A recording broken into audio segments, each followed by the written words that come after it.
Howdy everyone, this is Trisha and welcome to my channel. Today I'm going to be making these beef fajitas with a shrimp, and I've got some veggies on there also that I've been sauteing with them. I've used items that I happen to have in my freezer and in my refrigerator, and I've made this very simple meal that you can enjoy at any time. I am going to put the recipe that I created today in the description box below, so make sure you check that out. So let's get to cooking. Okay, so to make my fajitas and shrimp, I'm going to start off with my meat, which is already on the stove here. And I've gone ahead and I butterflied the two pieces that I had that were kind of thick. So I just cut through the center and opened them up, as you can see here. These were already marinated, but you want to season them if you don't have already marinated. You can use salt, pepper, a little bit of garlic powder, use some chili powder, paprika, even some cumin powder if you want to add that in your flavors, or maybe some herb seasoning. So I'm going to cook up these fajitas and I'm going to toss them over.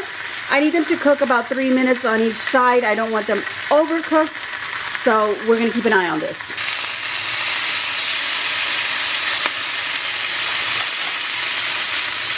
Okay, so I decided to videotape this recipe at the last minute. It occurred to me that this was something really simple that you can make at home with just a few ingredients. Even some leftovers, like these fajitas were from a large packet that I cut up into individual freezer bags, and I took out this portion. This is going to be enough for 2 people, so just make enough for however many are in your family.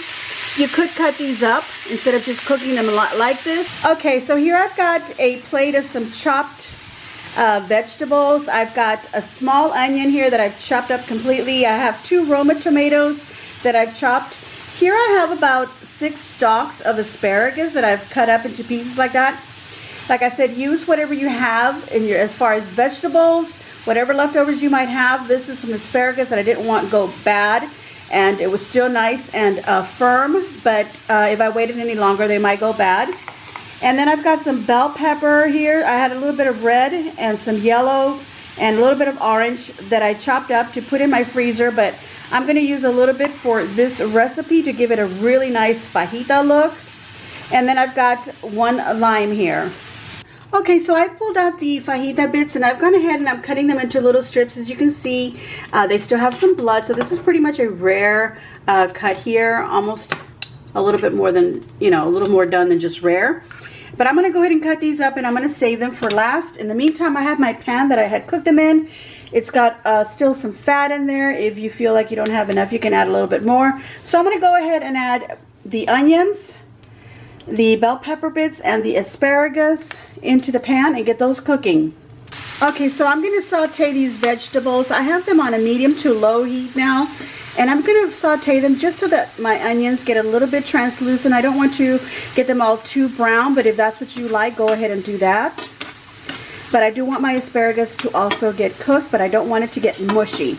I'm also going to add the juice of a lime here, half of it for now, and then I'll save the other half for at the end. Okay, so to my vegetables here, I've added some salt, some pepper, some cumin, and I'm also going to add some powdered garlic. You can add fresh if you prefer. Stir that around because we do want those to get seasoned.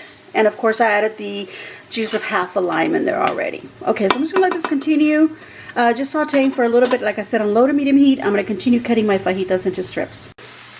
Okay, so my veggies are nice and sauteed. I like them. They're not quite done. They could use a little bit more. But this is the time to throw in this meat.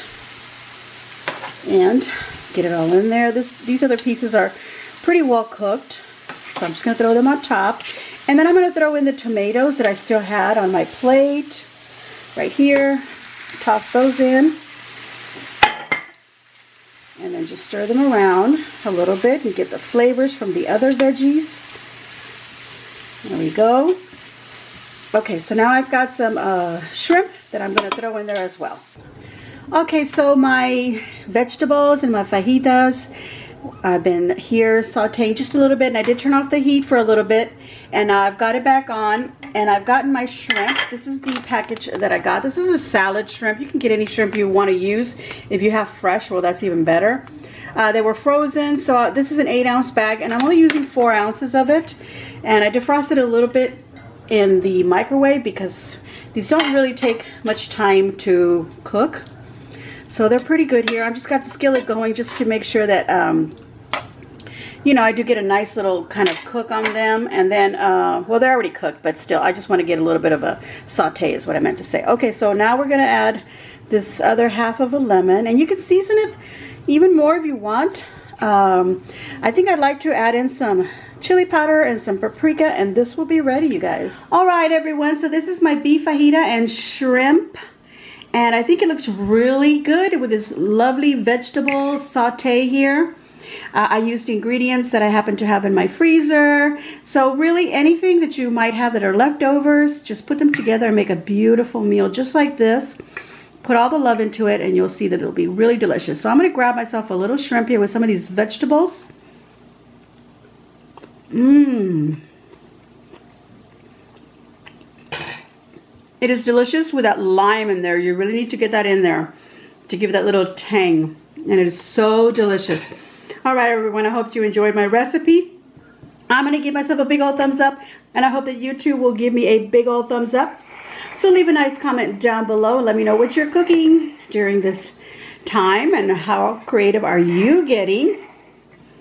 And thank you to everyone who's been subscribing, and if you haven't already done so, please go ahead and hit that subscription button. And also make sure you hit the notification bell so you get notified of my videos. I put up videos twice a week. Please share on your social medias, and as always, enjoy.